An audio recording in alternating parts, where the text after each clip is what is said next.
कोई अरे नहीं, क्या हुआ?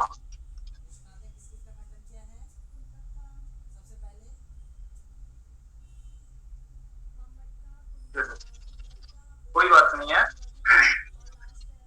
अभी सभी को नमस्कार, जय जिनेन्द्र। आप लोग सुन पा रहे हैं बराबर? चलिए ठीक है। आप लोग सुन पा रहे हैं? हाँ जी, यस यस। जी जी ठीक है।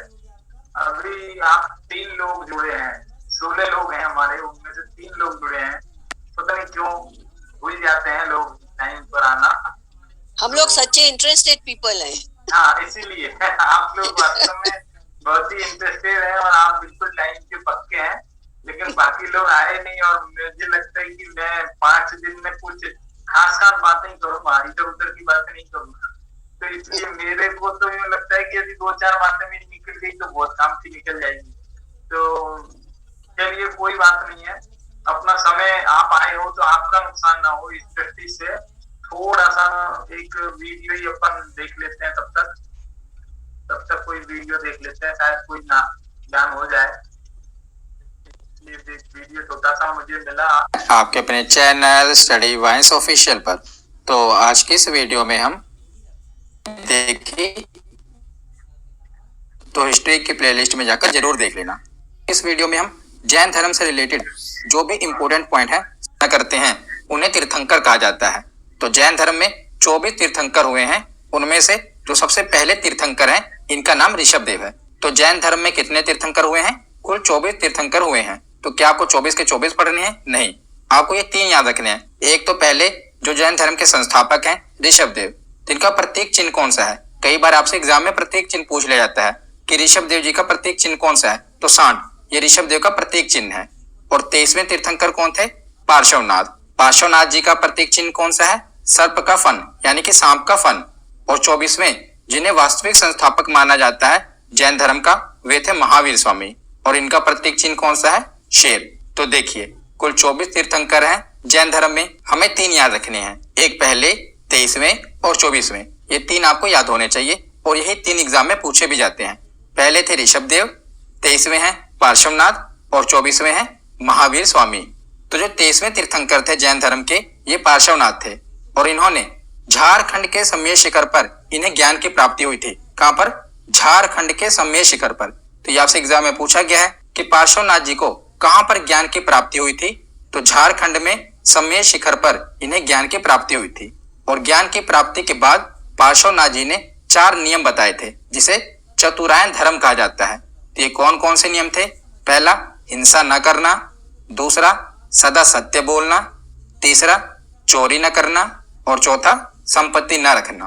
तो ये चारों नियम बहुत ही इंपॉर्टेंट हैं, जो कि चतुरायन धर्म कहा गया, जिसे पार्श्वनाथ जी ने ज्ञान प्राप्ति के बाद दिया था। हिंसा न करना, सदा सत्य बोलना, चोरी न करना और संपत्ति न रखना। तो 23वें तीर्थंकर के बाद जो अगले तीर्थंकर हुए महावीर स्वामी, जैसा कि हमने पीछे पढ़ा। तो ये ऐसा नहीं है कि जैसे ही 23वें तीर्थंकर खत्म हुए तो तुरंत 24वें तीर्थंकर बना दिए गए, नहीं। पार्श्वनाथ के बाद जब अगले तीर्थंकर बने ना महावीर स्वामी, तो वो 250 वर्ष बाद बने थे। यानी कि जो पार्श्वनाथ जी हैं, ये महावीर स्वामी से लगभग 250 वर्ष पहले हुए थे। तो 250 वर्ष बाद महावीर स्वामी जैन धर्म के 24वें तीर्थंकर बने। बहुत फासला इनमें।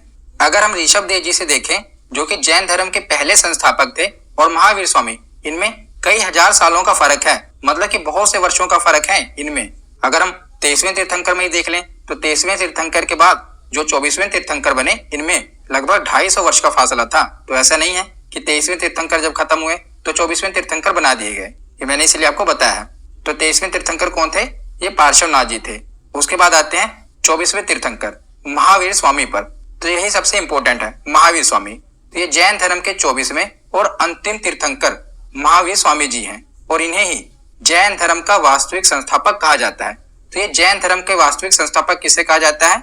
महावीर स्वामी को। अगर आपसे पूछा जाए कि जैन धर्म के संस्थापक कौन है, तो वो ऋषभदेव हैं। अगर आपसे ये पूछा जाए कि जैन धर्म के वास्तविक संस्थापक कौन है, कुछ लोग आए हैं, 4-5 लोग आए हैं। अब ये वीडियो कैसा लग रहा है, कुछ इसमें समझ में आ रहा है और आपके लाभदायक है, तो मैं इसको चलने दूं। Sir very nice. नाइस है, तो थोड़ी देर और देख लेते हैं फिर। इसमें इसमें जो है ऋषभ वो क्या बोलते हैं, जैन धर्म के संस्थापक महावीर को भी बताया है किसी अपेक्षा, लेकिन आप समझ जाइएगा कि अपेक्षा है। तो वास्तविक संस्थापक कहलाए महावीर स्वामी जी। तो पहले इनके सांसारिक जीवन के बारे में पढ़ लेते हैं। तो महावीर स्वामी जी का जन्म 540 ईसा पूर्व में कुंडग्राम, जो कि वैशाली में है, वहां पर हुआ था।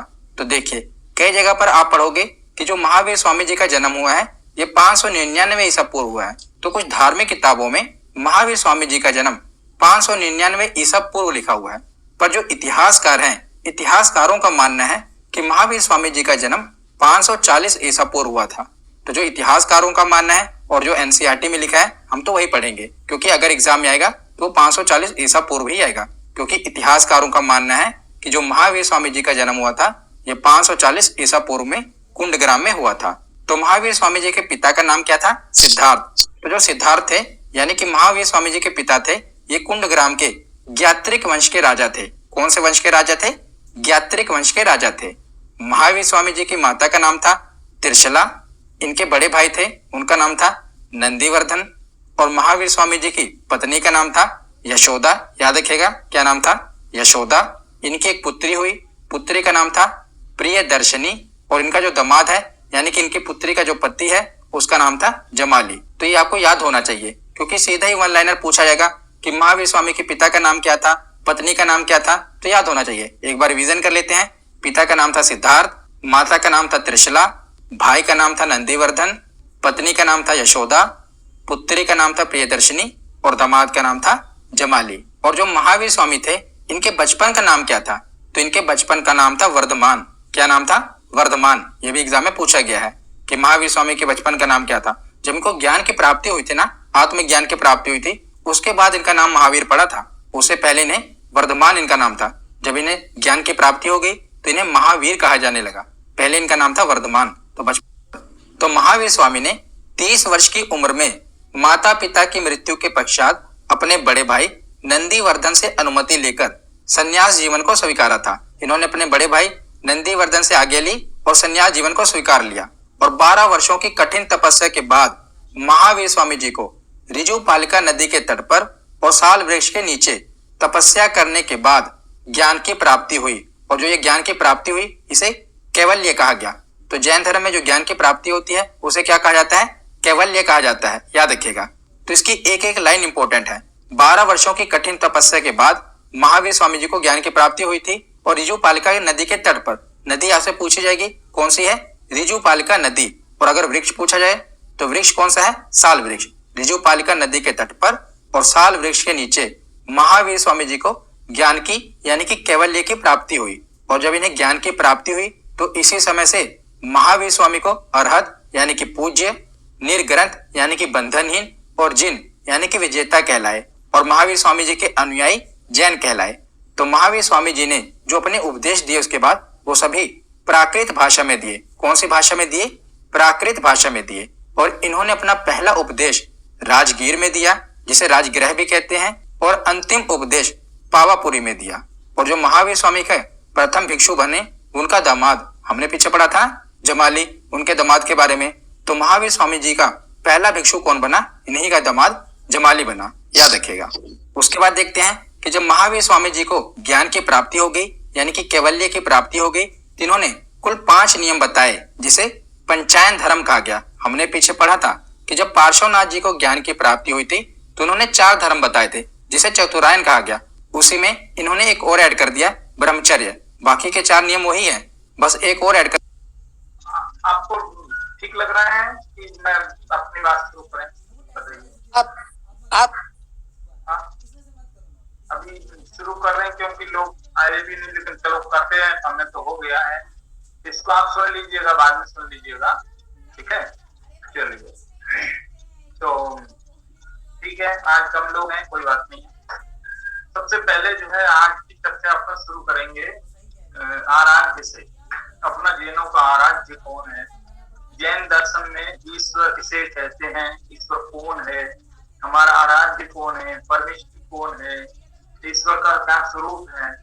यहाँ से अपन बात शुरू करेंगे, ठीक है? तो सबसे पहले जैसे जैनों में जो परंपरा है वो है नवकार मंत्र की। सबसे जो है पहला मंत्र, सबसे क्या बोलते हैं महान मंत्र जिसको माना जाता है, मूल मंत्र जिसे माना जाता है, वो नवकार मंत्र जैन धर्म का जो है ये वाला नवकार मंत्र, ये वाला नवकार मंत्र देख रहे हैं आप। ये नवकार मंत्र मैं समझता हूँ सबको आता होगा, ऐसा कोई नहीं है जिसको नहीं आता होगा।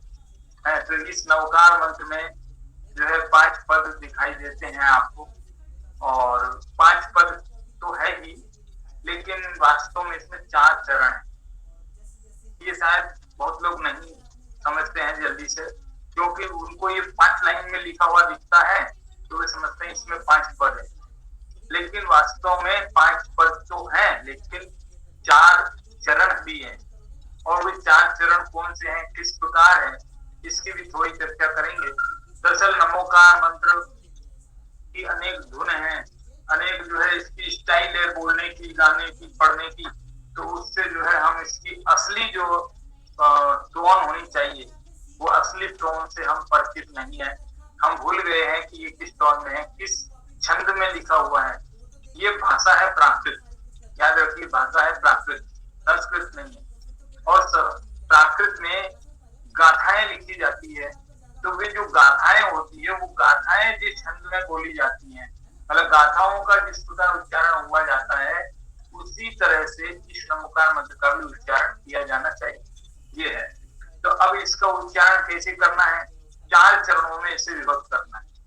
पहले चरण में जो है हंस की चाल से चला जाएगा, दूसरे चरण को जो है शेर की चाल से, सिंह की गति से चला जाएगा, तीसरा चरण जो है हाथी की जैसी चाल से चला जाएगा, और चौथा चरण जो है सर्प की चाल से चला जाएगा। ये है सिस्टम इसका। प्राकृत की गाथाओं को पढ़ने का तरीका ये है कि पहला चरण हंस के जैसे चाल, दूसरा जो है सिंह के जैसी चाल, तीसरा हाथी जैसी चाल, और चौथा जो है सर्प जैसी चाल। ये 4 चाल से पढ़ना है। देखो इसको कैसे पढ़ना। पहला चरण बोलता हूँ, नमो अरहंताणम, एकदम धीमे, कोई जल्दीबाजी नहीं होनी चाहिए। लेकिन दूसरे चरण में जल्दीबाजी दिखेगी, स्पीड दिखेगी, क्योंकि वो शेर जैसी चाल है। नमो अरहंताणम, नमो सिद्धाणम, नमो आयरियाणम। अब तीसरा चरण हाथी जैसा, नमो उपाध्यायाणम, नमो लोई तौबसाहूणम। ये चौथा चरण है।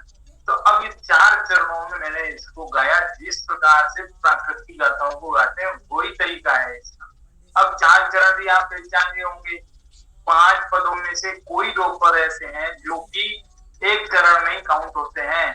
तो पहला चरण हो गया नमो अरिहंताणम, दूसरा चरण में नमो सिद्धाणम और नमो आयरियाणम दोनों आ गए, तीसरे चरण में नमो उपाध्यायाणम आ गया, और चौथे चरण में नमो लोई तौबसाहूणम आ गया। ये 4 पद हो गए, 4 चरण हो गए, 5 पद हो गए। इन 5 पदों में 5 परमेष्टियों को नमस्कार किया गया है। परमेष्टि किसे कहते हैं, तो परमेष्टि किसे कहते हैं, आप में से कोई बताएगा किसे कहते हैं परमेष्टि?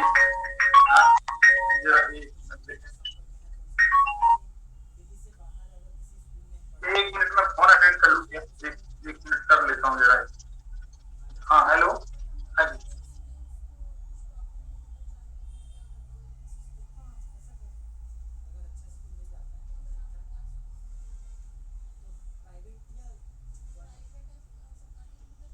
हाँ जी, तो आप में से किसी को मालूम है क्या पूछ रहा था मैं?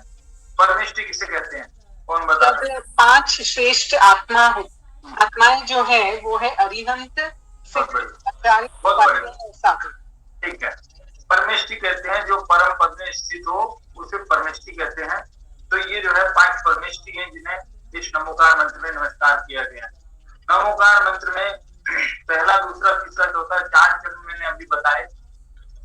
काफी लंबी चौड़ी जो है छंद शास्त्र की बातें हैं, उनको मैं नहीं करता हूँ, तो उनको नहीं करता हूँ क्योंकि उनके करने से आपको जो है थोड़ी सी बोरियत भी हो सकती है।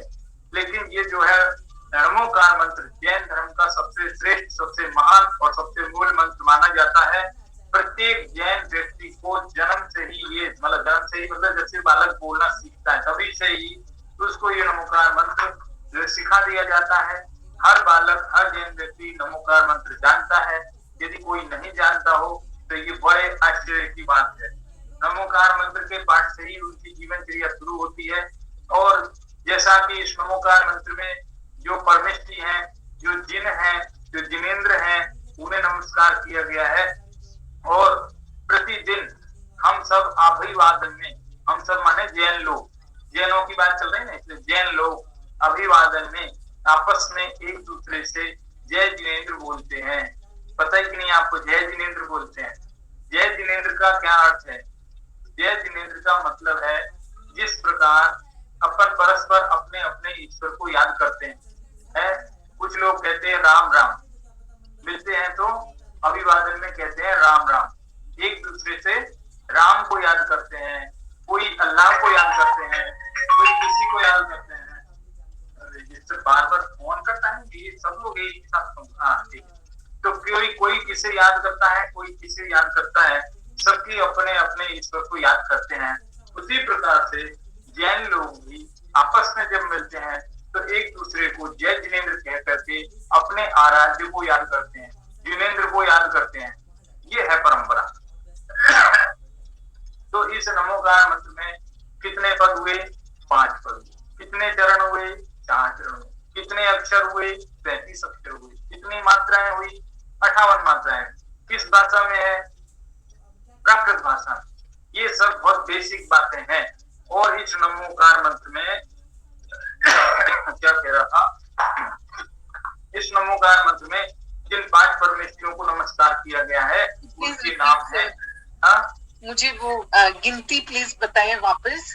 5 पद, 4 चरण, 4 चरण और अक्षर कितने? 35 अक्षर। और एक बात बताइए आपने। 35 अक्षर है, 58 मात्राएं, 58 मात्राएं हैं। और ये मंत्र जो है मूल मंत्र है, अनादिकाल मंत्र है और सर्वश्रेष्ठ मंत्र माना जाता है, महान मंत्र माना जाता है। लेकिन प्रश्न ये होता है कि इस मंत्र को महान क्यों कहते हैं? प्रश्न यहाँ है, इस मंत्र को महान क्यों कहा जाता है? ये बात, इसका उत्तर सुनिए, ये है काम की बात।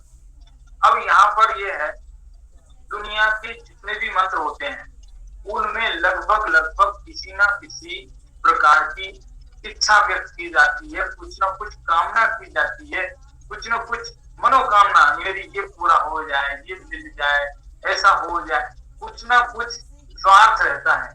लेकिन इस मंत्र में ईश्वर से कुछ भी नहीं मांगा गया है, कुछ भी याचना नहीं की गई है, निस्वार्थ रूप से उनको नमस्कार किया गया है।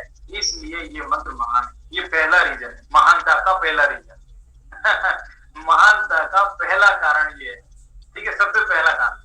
अब महानता का पहला कारण तो ये है, मांगने से व्यक्ति छोटा होता है, बिना मांगे व्यक्ति जो है महान होता है। जो मांगता, जो देता है वो तो महान होता ही है लेकिन जो लेता है वो उसकी स्थिति खराब। दरअसल क्या होता है ना, देने वाले का हाथ ऊपर होता है, लेने वाले का हाथ नीचे होता है। तो नीचा मतलब मांगना सबसे बड़ी बात है, इसलिए ये मंत्र महान है। पहला कारण तो ये है। दूसरा कारण, इससे भी अच्छा कारण है दूसरा कारण ये है कि इस मंत्र में हमने किसी व्यक्ति विशेष को नमस्कार नहीं किया। व्यक्ति विशेष माने किसी पर्टिकुलर आदमी को नमस्कार नहीं किया। हमने ये भी नहीं कहा कि महावीर को नमस्कार हो, ये भी नहीं कहा कि ऋषभ देव को नमस्कार हो। हमने किसी का नाम लिया ही नहीं।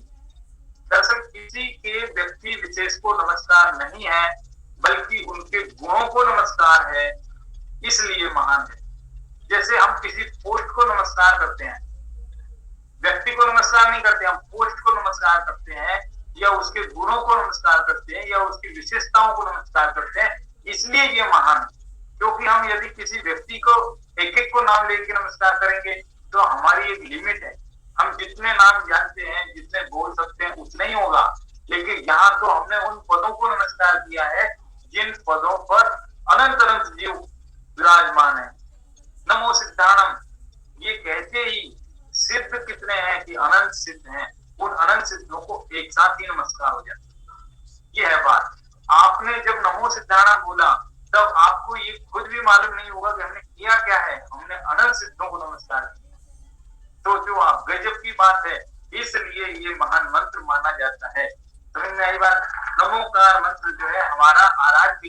नमस्कार का मंत्र है।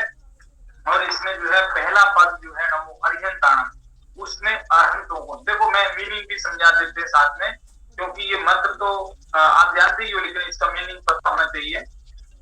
नमो अरिहंताणम, इसका मतलब नमो माने नमस्कार करता हूँ, अरिहंताणम यानी अरिहंतों को, मैं अरिहंतों को नमस्कार करता हूँ। दूसरा है नमो सिद्धाणम, मैं सिद्धों को नमस्कार करता हूँ। ठीक, फिर नमो आयर्याणम, मैं आचार्यों को नमस्कार करता हूँ। नमो उपाध्यायाणम, मैं उपाध्यायों को नमस्कार करता हूँ। नमो लोए सब साहुणम, लोए का मतलब होता है लोक में, सब सब माने सभी, लोक में सभी, साहुणम यानी साधुओं को, नमो माने नमस्कार करता हूँ। ये इनके शब्दार्थ हो गया, एक एक शब्द का मीनिंग हो गया। यदि किसी को कोई शब्द का मीनिंग नहीं समझ में आया है तो पूछ लेना मेरे को। यदि मीनिंग यदि सबको समझ में आ गया तो आप खुद ही, हाँ कुछ कहना चाहते हैं? हाँ, अब सिद्ध का मीनिंग और डिफरेंस, थोड़ा इन लोगों का डिफरेंस आप एक एक सेंटेंस में बता देंगे तो ठीक रहेगा। मैं सभी को बताने वाला हूँ, मैं पांचवी परमेष्टि के बारे में थोड़ा थोड़ा बताने वाला हूँ। अरंत और सिद्ध में क्या डिफरेंस है वो भी बताने वाला हूँ। अभी पहले एक बार शब्दार्थ बताया है, फिर मैं अरंत कौन होते हैं, सिद्ध कौन होते हैं, वो भी मैं बताने वाला हूँ अभी। तो अभी क्या है, जैसे ये शब्दार्थ देख लिए, शब्दार्थ देख करके अर्थ समझ में आ गया। अर्थ समझने के बाद में आपको लगता होगा कि इसमें ऐसा क्या है जिससे महान हो, ऐसा लगता होगा बहुत लोगों को, लेकिन वास्तव में ये मंत्र इसीलिए महान है क्योंकि इसमें किसी व्यक्ति विशेष को नमस्कार नहीं है, सबको गुणों को नमस्कार है। जिस व्यक्ति के अंदर ये गुण पाए जाते हैं वो व्यक्ति चाहे कोई भी हो, चाहे उसका नाम कोई भी हो, क्या कहते हैं, जिसने राग द्वेष कामादिक जीते सब जग जान लिया, बुद्ध वीर जिन हरिहर ब्रह्मा या उसको स्वाधीन कहो। क्या कह रहे हैं कि जिसने राग द्वेष जितने भी विकार मोह इन सबको जीत लिया, भले ही उसका नाम आप चाहे तो बुद्ध बोलो, महावीर बोलो, और कोई भी नाम बोलो, हरि बोलो, हर बोलो, विष्णु बोलो, ब्रह्मा बोलो, महेश बोलो, अल्लाह बोलो, कुछ भी नाम बोलो, कोई दिक्कत नहीं है हमको नाम में कोई दिक्कत नहीं है। बस हमारी तो सिर्फ इतनी सी ये रिक्वेस्ट है या इतनी सी शर्त है कि वो व्यक्ति जो है विकारों को जीतने वाला होना चाहिए, वही हमारा इष्ट है। सीधा इसलिए नमस्कार किया, तो ये है इसकी विशेषता, इसलिए ये महान मंत्र है। अभी ये जो नीचे मैंने आपको ये 2 पॉइंट मेरे को याद रखने के लिए मैंने रखे हैं, तो मैं वो भी बताता हूँ, फिर आपको अरंत और सिद्ध का भेद भी बताना है। सबसे पहले इसमें देखो कि नीचे का सबसे नीचे की लाइन में लोए और सब, ये 2 शब्द नए आए हैं जो कि ऊपर की 4 लाइन में दिखाई नहीं देते हैं। तो इसका क्या मतलब, इसका मतलब क्या वो देख लीजिए। इसका मतलब क्या है, आपको लगेगा कि लोक में जितने भी साधु हैं हम सब उनको नमस्कार करने की बात कर रहे हैं। क्या सिद्धों को, सभी सिद्धों को नमस्कार नहीं करना है, सभी अरहंतों को नहीं करना है, सभी आचार्यों को नहीं करना है, केवल साधुओं की बात है? नहीं, सबकी बात है। तो यहाँ पर ध्यान रखना, जब भी आप अर्थ करेंगे इसका, तो लोए और सब ये 2 शब्दों को आप प्रत्येक पद में अपने आप अर्थ करते समय शामिल समझना है। क्या कहा, फिर से बोलता हूँ, अर्थ करते समय ऐसे नहीं, जब अर्थ करेंगे उस समय पर लोए और सब इनको हर जगह रखना है। जैसे नमो लोए सब अरिहंताणम, नमो लोए सब सिद्धानम, नमो लोए सब आयर्याणम, नमो लोए सब उपाध्यायाणम। तो ये लोए शब्द जो है ना हर जगह रखा जाएगा, क्योंकि इसे अंत दीपक कहा जाता है। अंत दीपक का मतलब है कि कोई चीज अंत में आई हो और उसको सब जगह पर प्रयोग किया जाए तो वो अंत दीपक होता है। कोई बात शुरू में आई है लेकिन हर जगह उसका प्रयोग होगा तो वो आदि दीपक होता है। कोई चीज मध्य में आई है लेकिन उसका प्रयोग पहले भी और बाद में भी होता है तो उसे मध्य दीपक कहते हैं। 3 प्रकार के दीपक हैं, आदि दीपक, मध्य दीपक और अंत दीपक। ठीक है, तो यहाँ पर इस नमोकार मंत्र में लोए और सब, ये दो शब्द जो है अंत दीपक, अंत दीपक माने वो पहले भी घटित होंगे, है ना, तो सब जगह पर लगाया जाएगा। तो अर्थ क्या होगा, नमो लोए सब अरिहंताणम, लोक में जितने भी अरिहंत हैं उन सभी को मैं नमस्कार करता हूँ। लोक में जितने भी सिद्ध हैं मैं उन सभी को नमस्कार करता हूँ। लोक में जितने भी आचार्य हैं मैं उन सभी को नमस्कार करता हूँ। ऐसा अर्थ होगा इसका। समझ में आई बात? कहां से कहां समझ में आई? ये अंत दीपक है, सब जगह पर लगेगा, लेकिन बोलते समय नहीं लगाना। यदि बोलते समय लगाएंगे तो फिर ये जो है पद्य नहीं रहेगा, ये छंद के जैसे गाया नहीं जाएगा, फिर इसमें प्रॉब्लम आ जाएगी। गाते समय नहीं लगाना, लेकिन अर्थ करते समय लगाना, समझते समय लगाना, दिमाग में लगाना। तो इस प्रकार का इसका अर्थ है। ये तो हुआ इसका अंत दीपक वाली बात। अब दूसरा जो है इसमें पाठ भेद भी कुछ मिलता है, लेकिन पाठ भेद की रक्षा अभी नहीं करते हैं, है ना, इस वर्ष को अपन नहीं करते, वो कभी आपको अलग से जाननी है तो बताएंगे। अब इसमें आती क्रम की बात कि क्रम क्या है। पहला क्रम है अरिहंतों का, ठीक है, नमो अरिहंताणम, पहला अरिहंतों का। दूसरा सिद्धानम, सिद्धों का। तीसरा आर्याम मतलब आचार्यों का। चौथा उपाध्यायों का। पांचवा साधु। यही है ना, 5 पद। अब इसमें मैं आपको ये पूछता हूं कि अरहंत और सिद्ध इन दोनों में से कौन बड़े? चलो आपको नहीं मालूम होगा, पहले मुझे अरहंत और सिद्ध कौन होते हैं, उनमें क्या डिफरेंस है वो मैं समझाऊंगा, तब मैं आपसे पूछता हूँ कि कौन बड़े। ठीक है, चलो पहले मैं बता देता हूँ। अरहंत जो होते हैं, यूं समझो कि जैन धर्म में इस आत्मा को कर्मों ने तो बांधा है। ये तो सभी मानते हैं ना, सारी दुनिया सब धर्म लगभग मानते हैं कि संसार में आत्मा कर्मों से बंधी। तो कर्मों से जो बंधी है आत्मा, वो 8 कर्मों से बंधी। कितने कर्मों से? 8 कर्मों से। 8 कर्मों ने आत्मा को बांध के रखा है।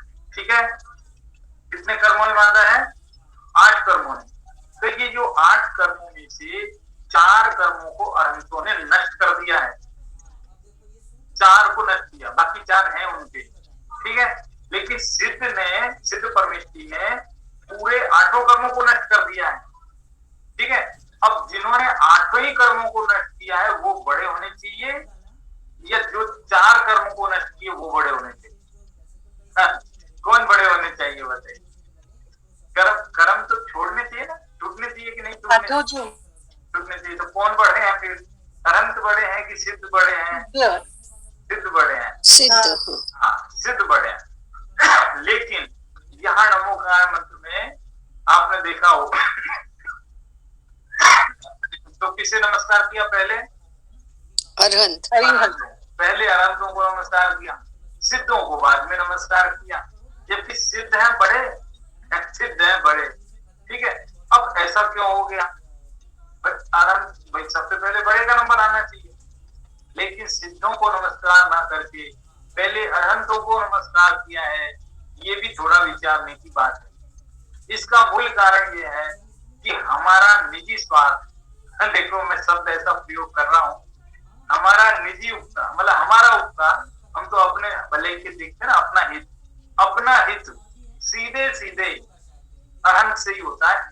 सिद्ध से हमारा कोई सीधा संपर्क हो नहीं पाता, और सिद्ध भगवान से हमारा कोई सीधा उपकार भी नहीं है।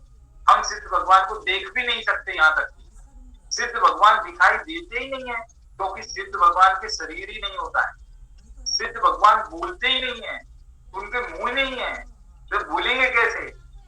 उनकी इंद्रियां नहीं है, उनका शरीर नहीं है, वो दिखते नहीं है, वो उपदेश देते नहीं है। तो जो सिद्ध भगवान हमारी आंखों के समक्ष है नहीं, हम जिन्हें देख नहीं सकते, हम जिनका उपदेश सुन नहीं सकते, ऐसे सिद्ध भगवान से हमारा तो कोई सीधा कुछ भला होने वाला नहीं है। ठीक है ना, यद्यपि वे सिद्ध भगवान बड़े हैं, लेकिन हमारा सीधा उनसे एकदम उपकार का संबंध नहीं है। उपकार का संबंध अरहंत से है।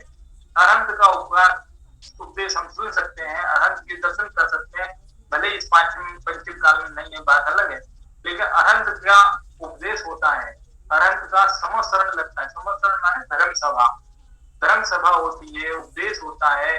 आज तो वीर शासन जयंती, आज वीर शासन जयंती यानी आज के दिन महावीर भगवान की दिव्य ध्वनि पहला उपदेश हुआ था आज के दिन।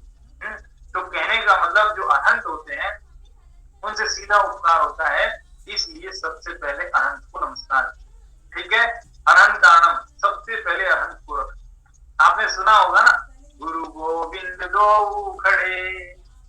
अकेला पाए बलिहारी गुरु आपने गोविंदियो बताए।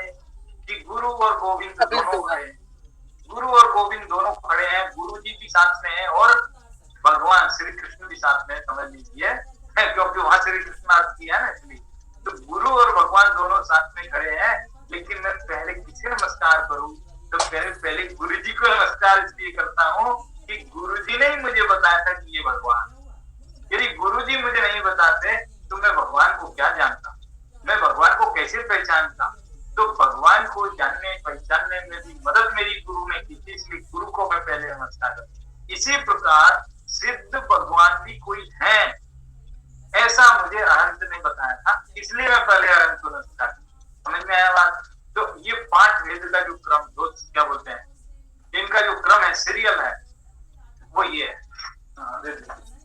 तो उनका जो क्रम है, सबसे पहले अनंत का है और दूसरा जो है सिद्ध का है। सिद्ध यद्यपि बड़े हैं, अनंत छोटे हैं, छोटे बड़े की बात नहीं होती, छोटे बड़े की बात नहीं है, लेकिन फिर भी जो है देखा जाए तो सिद्ध जो है उच्च स्थान को प्राप्त हो चुके हैं।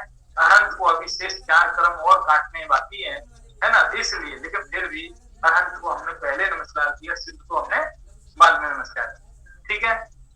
अब इसके आगे आचार्य, उपाध्याय और साधु, इनमें क्या क्रम है, जरा किसी को मालूम है तो बताइए। कोई किसी को मालूम है कुछ? चलो नहीं होगा तो मैं बता देता हूं। देखो, आचार्य संघ का अनुशासन प्रशासन देखते हैं, संघ की व्यवस्था देखते हैं। उपाध्याय पठन पाठन कराते हैं और साधु आत्मा की साधना करते हैं। यद्यपि आत्मा की साधना तो आचार्य भी करते हैं, उपाध्याय भी करते हैं, तीनों ही करते हैं, लेकिन आचार्य के पास एक एक्स्ट्रा काम है, संघ का अनुशासन प्रशासन व्यवस्था ये सब देखना। उपाध्याय का क्या काम है? आत्मा की साधना तो करना ही है, शास्त्रों को पढ़ना पढ़ाना, तो वो एक्स्ट्रा काम है। लेकिन साधु के पास कोई एक्स्ट्रा काम नहीं, वो सिर्फ अपने आत्मा की साधना करते हैं। और जो लोग आत्मा की साधना करते हैं वो उपदेश भी नहीं देते। तो हमारा सीधा उपकार जो है साधु से नहीं है, हमारा उपकार जो है पहले आचार्य से, क्योंकि आचार्य ग्रंथ भी लिखते हैं, उपाध्याय पढ़ाते हैं। तो इस प्रकार से क्रम में उपकार को मुख्य रखा है। समझ में आई बात? समझ में आई होगी? यस। उपाध्याय क्या करते हैं? जनपद। कौन? उपाध्याय। उपाध्याय पठन पाठन पढ़ाने का काम। जो संघ में जो सबसे ज्यादा ज्ञानी होते हैं, जिनको सबसे ज्यादा शास्त्रों का ज्ञान होता है, वो उपाध्याय होते हैं। जैसे समझो क्लास का मॉनिटर होता है ना, ऐसा ऐसे होते हैं वो, है ना। और जैसे टीचर होता है या यूं समझो प्रिंसिपल होता है कॉलेज में, ऐसे आचार्य होते हैं, ऐसा है। तो देखो, ये नमोकार मंत्र के बारे में कुछ खास बातें मैंने बताई। अभी मुझे बहुत कुछ इसमें बताना बाकी है। नमन 3 प्रकार से किया जाता है, मन से, वचन से और काया से। कोई कहे कि तुम नमस्कार नहीं करते हो, यार करते हैं कि नहीं करते? मन से तो करते ही है, जरूरी थोड़ा ही है हाथ से ही करें, लेकिन हाथ से भी करना चाहिए, मन से भी करना चाहिए, वचन से भी करना चाहिए और काया से भी करना चाहिए। 3 प्रकार का नमस्कार होता है। अनंत को पहले नमस्कार करने का कारण परोपकारिता है। इस मंत्र के अनेक नाम मिलते हैं, जिनमें मूल मंत्र है, मंत्र राज है, अनादि निधन मंत्र है, मंगल मंत्र है, परमेष्टि मंत्र है, पंच नमस्कार मंत्र है, अपराजित मंत्र है, महामंत्र है। इतने सारे नाम इसको दिए गए हैं।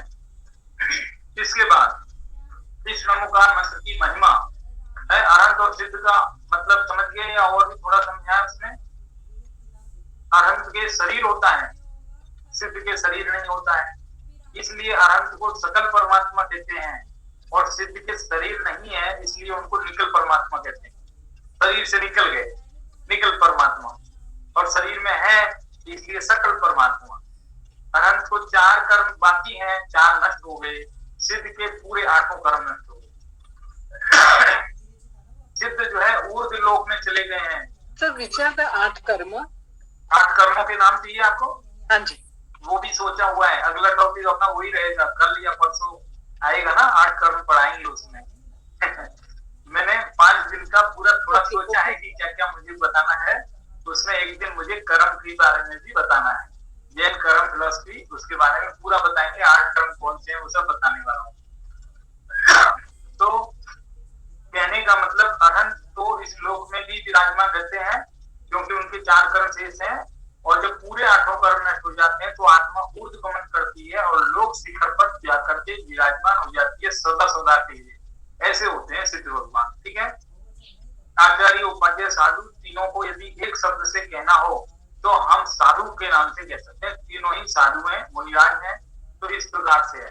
इस नमोकार मंत्र के वैसे तो आपको पूरा मैंने पढ़ के बता दिया, लेकिन शॉर्ट रूप भी हैं। इसके अनेक शॉर्ट रूप हैं जो कि द्रव्य संग्रह नाम के ग्रंथ में नेमिचंद्र सिद्धांति देव ने बताए हैं। अनेक शॉर्ट रूप हैं, लेकिन वो अनेक शॉर्ट रूपों में से एक शॉर्ट रूप में आपको बताऊंगा। बहुत सारे शॉर्ट रूप हैं। 16 अक्षर का भी मंत्र हो सकता है, 6 अक्षर का भी हो सकता है, 5 अक्षर का भी हो सकता है, 4 अक्षर का भी हो सकता है, 2 अक्षर का भी हो सकता है, और 1 अक्षर का भी हो सकता है। इतने शॉर्ट रूप हैं इसके। वो क्या होता है? आप क्या बोल रहे हैं? शॉर्ट रूप? Short form. इस नमोकार मंत्र का शॉर्ट। Okay okay. एकदम संक्षिप्त रूप। इस नमोकार मंत्र का एकदम संक्षिप्त रूप जो है वहां द्रव्य संग्रह नाम के ग्रंथ में आचार्य नेमिचंद्र सिद्धांति देव ने बताए हैं। उनमें से सिर्फ एक शॉर्ट रूप मैं आपको बताता हूँ, ठीक है। एक शॉर्ट रूप कैसे बनेगा देखो, मैं पहले आपको शेयर करता हूँ, इसमें शेयर करके लिख के दिखाता हूँ, उससे जल्दी समझ में आएगा। अभी ये समझो, यहाँ पर अरहंत है, अरहंत का आ ले लीजिए। अरहंत का सबसे पहला क्या होता है? फॉर अरहंत। और सिद्ध भगवान कैसे होते हैं? शरीर से रहित होते हैं, इसलिए उनको बोलते हैं अशरीरी। सिद्ध भगवान शरीर से रहित हैं, अशरीरी है, इसलिए इनका भी आ ले लीजिए, ठीक है। आचार्य का आ ले लीजिए, ठीक है। उपाध्याय का ऊ ले लीजिए, और मुनि, साधु कौन होते हैं? मुनि होते हैं, तो मुनि का मैं ले लीजिए, ठीक है। अब ये कितने अक्षर हो गए? ऊपर आ, ठीक है, ये रेड कर देता हूं, आ, और फिर आ, ये आ, फिर इसके बाद में ऊ, और इसके बाद ये न, ठीक है। ये 5 अक्षर है अपने पास, यहाँ लिख देता हूं मैं ये पूरे 5। आ प्लस आ प्लस आ प्लस ऊ प्लस न। अब देखिए, आ प्लस अ बराबर आ, तो इसमें ये आ जुड़ेगा तो भी आ ही रहेगा, ठीक है, तो भी आ ही रहेगा। और उस आ में ये ऊ और जोड़ देने पर ओ बन जाएगा, आ में ऊ जोड़ने पर ओ बन जाएगा, और मैं और लिख देंगे। मैं इसकी अर्थ करूं क्या? वो अच्छी नहीं आ रही, कर देंगे। एक मिनट करता हूं, एक मिनट। कहाँ है ऑप्शन? मेरे को ऑप्शन नहीं आता है, जरा एक सेकेंड है, बस समय में साथ में इधर। अच्छा क्या हो गया?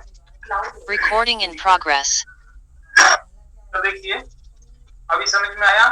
ओम शब्द, ओम एक अक्षर का शब्द है, लिखने को ओ और मैं लिखता हूं तो 2 हो जाते हैं, लेकिन ओम एक ही अक्षर का है, और मैं को आधा ही है, मैं आधा ही है, इसलिए जो है ओम। और आधा क्यों है? आधा क्यों है? क्योंकि उसमें जो स्वर है ना, उसको निकाल भी सकते हैं ना।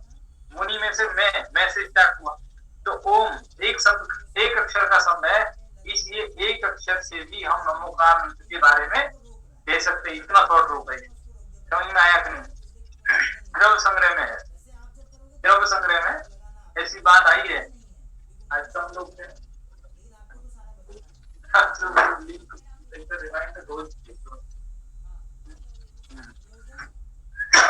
तो कहने का मतलब नमोकार मंत्र जो है उसमें जो है 5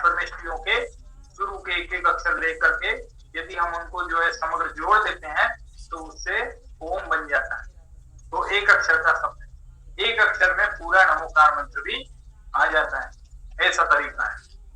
चलो इसके आगे की बात करते हैं। नमोकार मंत्र की क्या महिमा है? नमोकार मंत्र की महिमा बताई जाती है, एसु पंच नमो यारो सब पावक पराशनो। व्याकरण की गाथा है, एसो पंच नमो यारो, यह एसो माने यह, पंच नमोकारो यानी पंच नमस्कार मंत्र, सब पावक सभी पापों को, नाशनम यानी नाश करने वाला है। ये पंच नमस्कार मंत्र सभी पापों का नाश करने वाला है, सबको नष्ट करने वाला है, ये इसकी महिमा है। और सब मंगलानम च सब्देशी, सभी मंगलों में, सब्देशी यानी सभी, मंगलानम यानी मंगलों में, पद्मम हवई मंगल, पद्मम यानी पहला, सभी मंगलों में पहला मंगल है। ये दूसरी बात हुई। पहली बात कौन सी हुई? सब पापों का नाश करना। दूसरी बात कौन सी हुई? सब मंगलों में पहला मंगल है। ये दो कारण हैं जो कि इस मंत्र की महिमा बताते हैं। ठीक है, सब मंगलों में पहला मंगल है का क्या मतलब? कि जगत में हम बहुत सारी वस्तुओं को मंगल समझते हैं। दही है मंगल समझा, दर्पण है मंगल समझा, नारियल है मंगल समझा, कदली फल है मंगल समझा, अनेक प्रकार के फूल है, छत्र है, चमर है, अनेक प्रकार की चीजें हैं जिनको हम मंगल समझते हैं। लेकिन इन सबके बावजूद भी जगत में अमंगल होते हुए देखा जाता है। कोई चाहता है क्या बच्चा फेल होना चाहता है क्या? नहीं, उसकी माँ उसको जो है दही मिश्री खिला करके भेजती है कि तू जब परीक्षा में पास, बच्चा फिर भी फेल हो सकता है, कोई गारंटी नहीं है। तो कहने का जगत में सारे मंगल जो है कभी कभी फेल भी हो सकते हैं, लेकिन पंच परमेष्ठी यानी कि जो आत्मा की साधना वाला जो मंगल है वो जो है अमोघ मंगल माना गया। ठीक है, दूसरी बात, इससे सब पापों का नाश भी होता है। कैसे होता है? सब पापों का नाश होने का मतलब समझ रहे हैं? पाप करे और फिर उसे नष्ट करे, ऐसा कॉन्सेप्ट जैन धर्म में नहीं। जैन धर्म ऐसा नहीं कहता कि पहले तुम पाप कर लो फिर वो पाप खत्म हो जाएगा, ऐसा नहीं है। बल्कि पाप उत्पन्न ही ना हो उसका मतलब है पापों का नाश। दो बातें हैं, एक तो रोग होने के बाद उसका इलाज किया जाए, ठीक है, और एक दूसरी ऑप्शन है कि रोग हो ही नहीं। तो बताइए क्या बेटर, रोग हो ही नहीं वो अच्छा है या रोग होने के बाद उसको निदान हो जाए वो अच्छा है? तो रोग हो ही नहीं वो ज्यादा बेटर है। तो इसी प्रकार से ये नमोकार मंत्र हमारे पास दूसरा वाला ऑप्शन देता है। ऐसा नहीं है कि हम दिन भर पाप करें और शाम को हम नमोकार मंत्र का पाठ कर ले तो हम समझ जाएं कि हमारे पाप नष्ट हो गए। तब तो हर आदमी डरेगा नहीं पाप करने से, दिन भर पाप करेगा क्योंकि उसको मालूम शाम को मैं नमोकार मंत्र बोलूंगा मेरे सारे पाप करेंगे। ऐसा नहीं है सिस्टम। ऐसा करने से तो धरती पर पाप बढ़ जाएगा, हर आदमी खूब जम के पाप करेगा क्योंकि उसको तो तरीका मिल गया पाप मिटाने का।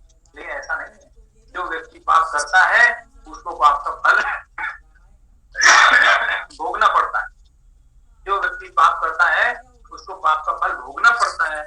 लेकिन यहाँ पर जो है क्या है कि पाप उत्पन्न ही नहीं होते। जितने समय के लिए व्यक्ति नमोकार मंत्र का जाप करता है उतने समय के लिए वो पापों से बच जाता है। ये है खास बात। इसलिए कहा है कि वो नमोकार मंत्र का क्या नमोकार मंत्र बोलते समय वो जो है पाप से बच जाता है। हाँ, अब इसके बाद एक दो उदाहरण मैं देता हूं आपको, जिन उदाहरणों में ये बताया जाएगा कि ये नमोकार मंत्र के जाप से किस किस का भला हुआ, किस प्रकार भला हुआ। ठीक है, आज मुझे जो है जैन धर्म में ईश्वर का स्वरूप बताना है। बहुत सारी चर्चा है, मैं बहुत सारा प्रिपरेशन करके बैठा हूँ और समय बड़े तेजी से जा रहा है। नमोकार मंत्र का ही लंबा टॉपिक है, लेकिन फिर भी थोड़ी सी दो चार बातें और करके फिर आगे बढ़ना है मुझे। देखो, इस नमोकार मंत्र को एक जीवंदर कुमार ने मरणासन्न कुत्ते को सुनाया था। जीवंदर कुमार ने मरणासन्न कुत्ते को सुनाया था, जिसके फल में वो स्वर्ग में देव बन गया। दूसरा जो है अंजन चोर ने इस मंत्र के प्रति अद्भुत श्रद्धा रख करके आकाशगामी विद्या सिद्ध की। सबके ऊपर एक एक कहानियां है, वो कहानियां नहीं सुनाता हूँ, बहुत समय निकल जाएगा, है ना।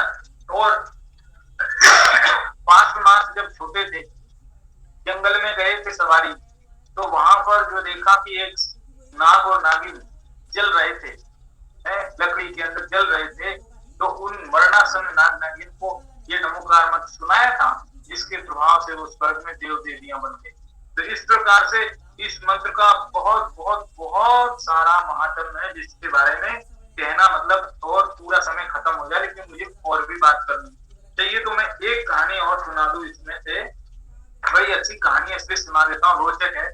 तो वो कहानी है कि एक बार एक बैल जानते ना, काऊ का बेटा, जो बैल मतलब मेल काऊ क्या बोलते हैं आप, है ना, वो था। तो वो जो है सड़क के ऊपर मरणासन कंडीशन, मरने जैसी कंडीशन में अंतिम सांसें गिन रहा था।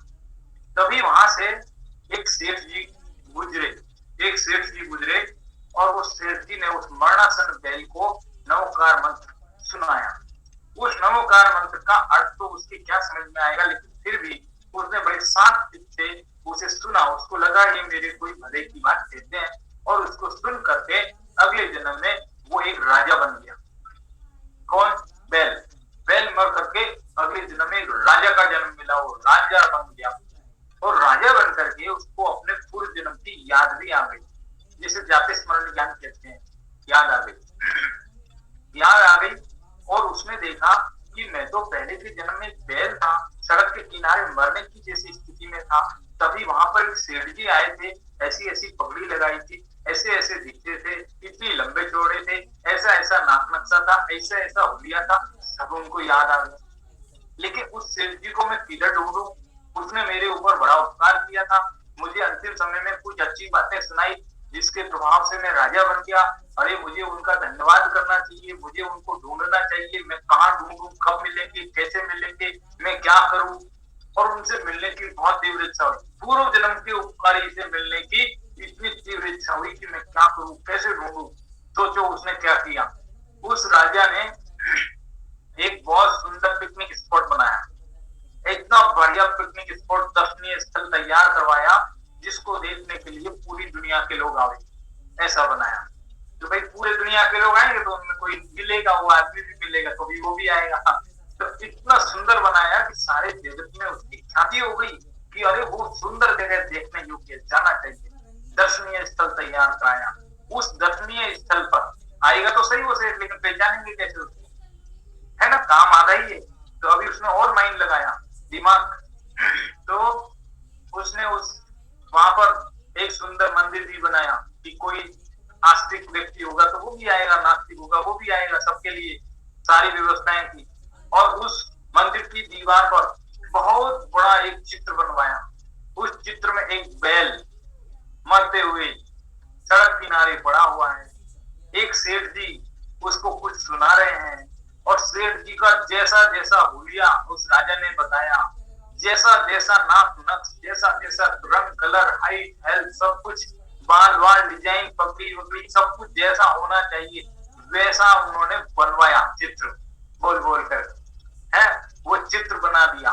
लेकिन काम अभी और भी अधूरा। फिर उसके बाद उन्होंने कहा कि भाई एक सिक्योरिटी गार्ड इधर बैठेगा, वो सिक्योरिटी गार्ड बैठेगा, और कोई भी आदमी दर्शनीय जो आएंगे ना, पर्यटक लोग, टूरिस्ट, तो उनमें से कोई भी आदमी यदि इस चित्र को गौर करके काफी देर तक यदि गौर करके टकटकी लगाकर देखने लग जाए तो उस आदमी को पकड़ के मेरे पास ले आना। क्या कहा? समझ में आई बात आपको? कितनी इंटरेस्टिंग कहानी है। उस पिछले जन्म के उपकारी को ढूंढने का क्या तरीका निकाला उसने। फिर उसके बाद एक सेठ आया और उस सेठ ने देखा, देखते ही उसने ऐसे आंखें, उसको लगा अरे ये चित्र उस वक्त किसने निकाला? उस वक्त तो उस सड़क पर कोई नहीं था, मैं अकेले ही था, तो ये चित्र किसने निकाला?